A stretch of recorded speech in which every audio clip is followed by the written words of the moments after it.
Mayfield says he is still preparing to play tomorrow night against the Broncos, but the situation is complicated.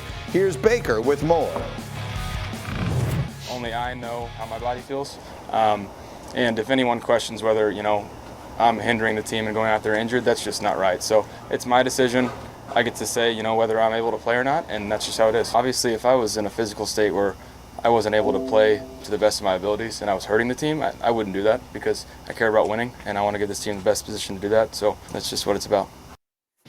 Okay, fill us in here. Jeremy Fowler, Dominique Foxworth, Tim Hasselbeck with us here. Jeremy, my insider extraordinaire. What can you tell us about the injury and where it's going? Greeny, I just checked in with a source on this. I was told that nothing firm has been decided. This is pretty much shaping up to be a game-time decision. He is seeking second opinions on that shoulder to figure out next steps. But the Browns are going to take the next 36 hours, see how he feels leading up to game time. But the implications are huge here because a torn labrum, he's going to need surgery. It just depends on whether he needs it now or whether he needs it after the season. The Browns are already out with 2 tackles up front, their best 2 running backs. So a lot for Kevin Stefanski, the head coach, to consider here. And that really does set up a fascinating situation because here's a player in Baker Mayfield who bet on himself this year and is playing beyond the season for extraordinary amounts of money. If he gets the surgery now, it essentially shuts down the rest of his season. This is a tough spot for him to be. I mean, I hate to see it. He is being very tough in this situation. He seems like a very tough guy, but they don't pay you for toughness. No one's going to reward him for fighting through this and playing poorly. If he was coming off of a series of really good games and he got the surgery now, then it's fine. He can use that to springboard him to a big contract. But if he finishes the season and then gets the surgery at the end of the season, that could hurt a little bit too, but it's not on his throwing shoulder. So now he's in a tough situation, and I know he's not thinking about, or at least he'll tell us he's not thinking about his contract right now, but he needs to play very well in a situation where he's not 100% going forward, and that's a really bad place to be. Look, when someone has $150 million riding on the outcome of something, it's not criticizing them to say it's reasonable that would be a part of their decision-making. Tim Hasselbeck, how do you see all of this? And let's analyze what a quarterback, some will say, well, it's not the throwing shoulder. Obviously, this is a significant injury. How do you think this impacts his ability to lead this team back from this problem?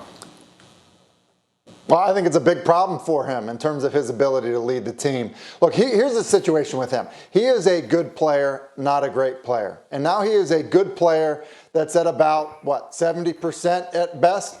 And I thought it was really interesting when he talked after the game. We all saw the hit, from J.J. Watt where he re-injures that shoulder.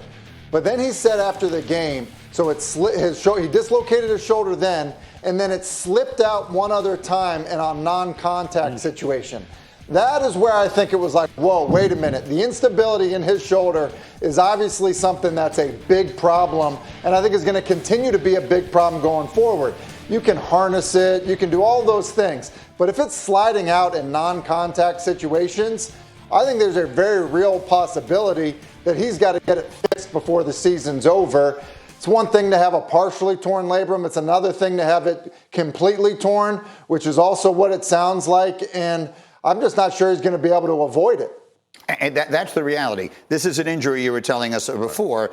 This doesn't get better with rest. It's going to have surgery at some point. It's just a question of when. There's no blood flow. It's not muscle, so it's not going to heal. Like you have to cut that out. I tore my labrum in my hip at one point, and eventually you have to cut it out. It doesn't get better. You have good days and you have bad days. And I feel like you're a quarterback who's getting hit. It's going to be bad a lot. This is a team some people, and I'm raising my hand, picked to go to the Super Bowl this year. Are they finished? Yeah, I think they are. They're a run-based team with no healthy running backs. They have a quarterback who's mediocre, who's playing at 70% health at best. They don't have either of their starting tackles. Their defense hasn't played well this entire season, and they're in the division with Lamar Jackson. In the third alone, and the Bucs had a 12-point lead, but then just Giannis unstoppable in the fourth. Doris. Getting into the paint, those long strides, the Euro steps, he covers so much ground.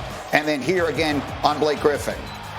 So easy. And look, the Nets are going to play small lineups. Giannis is a problem for them. Claxton doesn't have the physical strength to play him. Giannis really played to his strengths, and that's why he puts up a monster stat line. Yeah, Giannis 32 points, 14 rebounds. Bucks get a comfortable win. And it is going to take a little time here, we would figure, for the Nets to figure out what they are, because no one even knows what they are based on the Kyrie of it all. But how much do you read into one night where these two teams, which we think are the best in the East, go head-to-head, and it is as one-sided as it was? They're in vastly different places right now, right? There are only 3 well-oiled machines coming into the season, and obviously the Bucks are the top of the list because they won a championship. They're healthy. You know, they did lose P.J. Tucker, but they added Grayson Allen. So for the most part, stayed intact. You could say the same thing probably about the Phoenix Suns, and you could say the same thing probably about the Utah Jazz. Doris, I'm glad you brought them up. Everybody else has so much to figure out, and the Nets are at the top of the list. And look, their defense is going to be something we'll talk about all year. What they're counting on is eventually, if you have Kyrie Irving in the mix, they're so good on the other end with the greatest collection of offensive talent at the top of any roster in the history of this league that it makes up for all those defensive mistakes because the other team's taking the ball to the net all night. That's what they're counting on. And they're not there right now. So they're going to be figuring themselves out as well, much like the Lakers are. But the Bucks are in a different place. This is just an extension of where they finished off. They looked pretty darn good last night. Anybody doubting them, I think maybe take a second look again. We're undervaluing the champs. Yes. They walk different, they feel different, and I think they're better. Last night they spent the first half switching, then they got out of switching. So they're already navigating some things defensively, trying to figure it out. They have found Awara, who I think is a legit add on the wing. His ability to score the basketball, he had 15. You have Brook Lopez, who, as Stan Van Gundy pointed out last night, this is a guy who came into the league being maligned as a defensive player, known as an offensive player. The rim protection by the Bucks is absolutely dynamic between Giannis and Brook. I think they're going to be great defensively. The champs are being undervalued. I think they win the East. How about Giannis? Just the performance, we wondered, would there be any hangover? Would there be any celebration? He certainly looked in midseason. He's that rare breed of guy. He doesn't want to just be an MVP, which he's done. He doesn't just want to be a champion. He wants to be one of the greatest players to ever do it. And that's what drives him. He's still going to win every sprint in practice. He's still the first guy in the weight room. He's not going to let that seep into that locker room. They've got great connection and chemistry amongst each other, to their coaching staff. And most importantly now, they know they took that thing across the finish line. There are no more doubts. They know they can rise when the lights get turned up. And that's such a great feeling now to come into the season in that place. I think this team's going to have their foot on the gas again. There's not going to be any take the regular season lightly. They're going to try to be the number 1 seed in the East. They served notice last night. We will have much more from these two, including their thoughts on the Ben Simmons debacle in Philadelphia. That is on the way. But to the NFL we go next, and a team in real trouble. Assemble. Doris Burke is in the house. Tim Legler ready to go. The NBA tipping off last night. And then we'll get to all of that football. And we have the crew ready there as well. Dominique Foxworth, dressed like an English professor today. Jeremy Fowler's breaking stories. Tim Hasselbeck is ready to throw some touchdowns. Here we come. Opening night in the NBA is where it begins. Timmy Legs and Doris, we had LeBron James and the new look Lakers, and that's the only thing new about them. Everything else is relatively old.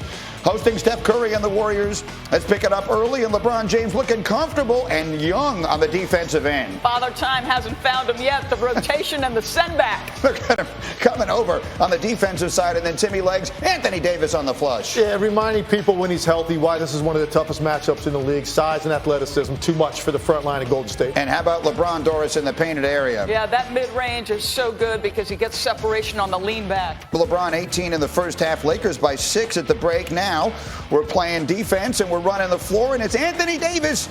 Timmy with the slam. Yeah, you're going to see a lot of this year. Obviously, LeBron, AD out in the open floor. You're going to end up with this kind of result most of the time. Yeah, how about that result? We have liftoff. Anthony Davis would score 33, LeBron 34. They're in midseason form. Lakers by 2 going to the fourth. But that quarter, Doris, would belong to Jordan Poole. He had 16, and when he got going in the second half, that's when the game changed. Russell Westbrook, we'll talk about him in a moment, never quite got comfortable last night.